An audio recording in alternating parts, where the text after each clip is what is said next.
स्वागत है मित्रों हमारे YouTube चैनल तलाश माँ की पद्मश्री आचार्य कौलक्लूरी इनाक जी की। सुल्ताना और कोमली अपने दुख को दबाकर उसको शांत करने में लगी हुई थी। 2 अलमारियां और 2 फाइल मात्र ही तुमने देखा, बाकी को भी तो देखो, कह कोमली ने याद दिलाया। उसके बाकी 6 लिफाफों को भी देखा, सभी में गहने और उनके विवरण दिए हुए थे। सदाशिव चकित रह गया, इतनी सारी संपत्ति। 6 अलमारियों में स्थित चीज़ों का विवरण उसने प्राप्त कर लिया था, अतः उन्हें खोलने की ज़रूरत नहीं समझी सदाशिवम ने। भय से, आतुरता से, आसक्ति से चितरंजन के रहस्य मंदिर में प्रवेश करने वाले तीनों असीमित दुख से बाहर आए। 6 अलमारियों की संपदा से ज्यादा माँ के बारे में विवरण था, जो बहुत जान लेने से सदाशिवम ने दुख के पर्दों के पीछे आनंद की रेखाओं को देखा। रहस्य मंदिर के दरवाजे बंद कर, ताला लगाकर तीनों बाहर आकर खड़े हुए थे। उन्हें लगा कि एक दुनिया से दूसरी दुनिया में वे आ गए हैं। बरामदे में आए सदाशिवम ने आंखों को पोंछकर सहज होने के लिए बहुत प्रयत्न कर रखा था। हिचकियां लेकर रोती हुई उन दोनों को सांत्वना देने के लिए लाखों प्रयत्न कर रहा था।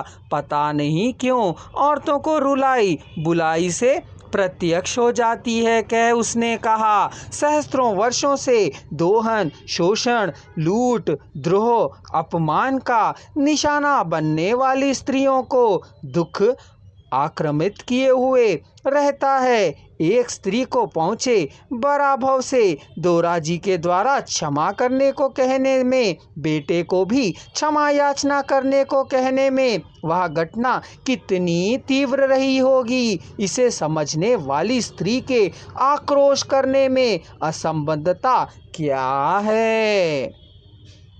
सदाशिवम के कोमली के आंसुओं को पोंछते समय कोमली उसे गाढ़ा लिंगन कर छोड़ रही थी, पर मन नहीं हुआ उसे छोड़ने का। रोती ही जा रही थी, उसे रोकना सदाशिवम के वश की बात नहीं थी।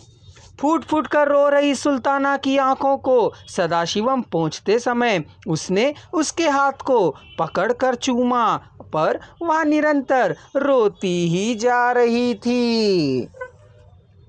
सदाशिवम सुल्ताना को पास में लेकर सांत्वना दे रहा था तो वह छोटे बच्चों की तरह सुल्ताना की कांख के पास छोटी बच्चों की तरह सिमट गई। एपिसोड 17। कोमली सवेरे 8 बजे कंसल्टेंसी को आई और रात को 9 बजे घर पहुंचती है। सुल्ताना सवेरे 6 बजे आती है और रात के 10 बजे अपने निवास स्थान को चली जाती है। कोमली दिन भर कंप्यूटर के कार्यालय में रहती है, सदाशिवम के साथ सन्निहितता में रहती है। सुल्ताना दिन भर रसोई घर में ही रहती है। सदाशिवम सवेरे 8:30 को ब्रेकफास्ट करता है। बीच में कॉफ़ी पीने का मन हो तो कोमली स्वयं बना लाती है। सदाशिवम को सुल्ताना के साथ एकांत में बात करने का मौका नहीं मिलता है। कोमली से चाहे कितनी भी समय तक वह बात कर सकता है। भोजन करते समय ही सुल्ताना से बात करने का अवसर रहता है। तीनों समय तीनों मिलकर खाते हैं और साथ साथ रहते हैं, आपस में बातचीत भी करते रहते हैं। सदाशिवम के ऑफिस का कमरा शीशों का कमरा है, वहाँ रहस्य नहीं रहता है। ऊपर सदाशिवम के शयन कक्ष में जाने को किसी को अनुमति नहीं थी। कोमली और सदाशिवम प्रेमी प्रेमिका होने पर भी विवाह होने तक वह भी दूर रहने वाला व्यक्ति है, और कोमली भी इनको देखने वाले सोचते हैं कि यह भी कैसे व्यक्ति हैं।